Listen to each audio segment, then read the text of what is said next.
mstari wa 28 mpaka wa 31. Tusome. Do you not know? Have you not heard? The Lord is the everlasting God, the creator of ends of the earth. He will not grow tired or weary, and his understanding no one can fathom. He gives strength to the weary and increases the power of the weak. Even youths grow tired and weary, and young men stumble and fail. But those who hope in the Lord will renew their strength.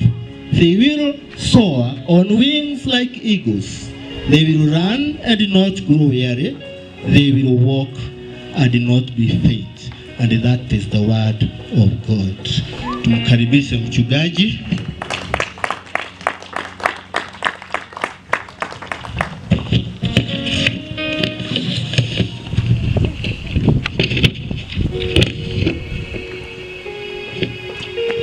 Bwana Yesu asifiwe. Ningeomba tusalimiane hewani. Praise the name of the Lord. Wazazi, Bwana Yesu asifiwe. Wanafunzi wangu, Bwana Yesu asifiwe. Amen. Amen. Ningependa tuombe kabla sijafanya jambo lolote. Twakutukuza Baba wetu wa mbinguni katika jina la Yesu. Twasema ni asanti kwa nafasi na fursa hii ambayo umetupa, ndiposa tukaweza kuja tukaombe pamoja na wanafunzi wako, na sana na zaidi pia tukalisikize neno lako. Na tukutukuza kwa sababu last year time like this we came here and we prayed and pleaded for favor and breakthrough. We prayed and pleaded for a success to our student, and that is exactly what you did to us. We have come here to celebrate victory. We have come here to thank you.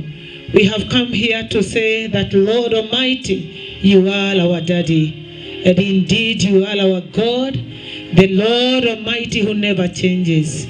Ndiposa tena siku ya leo we have come to trust in you once more, that even as we dedicate our student to you, you are going to walk with them, and at the end of the tunnel there will be light. We thank you, dear Father, even as we listen to your word. Tunaomba ya kwamba utuongoze. Nashukuru kwa sababu kuna wale wanakumbuka ya kwamba tuliomba kuhusu mtazamo.